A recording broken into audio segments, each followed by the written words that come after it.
പുതിയ major arch ബിഷപ്പിനെ തെരഞ്ഞെടുക്കാനായി Syro Malabar സഭ സിനഡിന് തുടക്കമായി.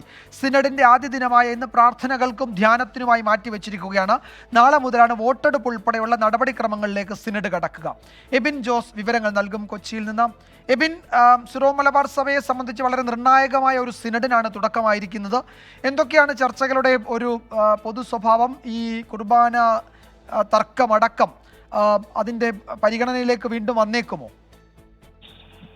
വിജയകുമാർ, കുർബാന തർക്കം അടക്കമുള്ള കാര്യങ്ങൾ ഈ സിനഡിൽ ചർച്ച ചെയ്യുക. ഈ സിനഡിന്റെ പ്രധാന അജണ്ട എന്ന് പറയുന്നത് അധ്യക്ഷ തെരഞ്ഞെടുപ്പാണ്.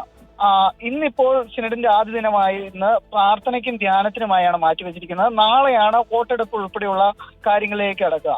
നിലവിൽ 55 മെത്രാന്മാർക്കാണ് വോട്ടവകാശമുള്ളത്. ഇതിൽ 53 പേർ വോട്ടെടുപ്പിൽ പങ്കെടുത്തേക്കുമെന്നാണ് ഇപ്പോൾ നമുക്ക് ലഭിക്കുന്ന സൂചന. 2/3 ഭൂരിപക്ഷം ലഭിക്കുന്ന ആളാകും അധ്യക്ഷ തെരഞ്ഞെടുപ്പിലേക്ക് എത്തുക.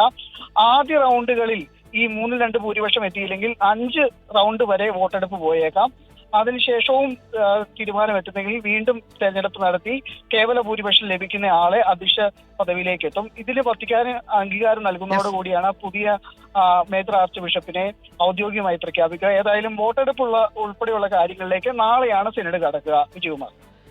സിനഡിന്റെ ആദ്യ ദിനമായ ഇന്ന് പ്രാർത്ഥനകൾക്കും ധ്യാനത്തിനുമായി മാറ്റിവെച്ചിരിക്കുകയാണ്. നാളെ മുതലാണ് വോട്ടെടുപ്പ് അടക്കമുള്ള അതിൻ്റെ പ്രധാനപ്പെട്ട നടപടിക്രമങ്ങളിലേക്ക് സിനഡ് കടക്കുക. ഈ കുർബാന തർക്കം ഉൾപ്പെടെയുള്ള വിഷയങ്ങൾ ഈ സിനഡിന്റെ പരിഗണനയിൽ വരില്ല എന്നാണ് ഞങ്ങളുടെ കൊച്ചി ബ്യൂറോ റിപ്പോർട്ട് ചെയ്യുന്നത്. എബിൻ ജോസ് ആണ് വിവരങ്ങൾ നൽകിയത് കൊച്ചി.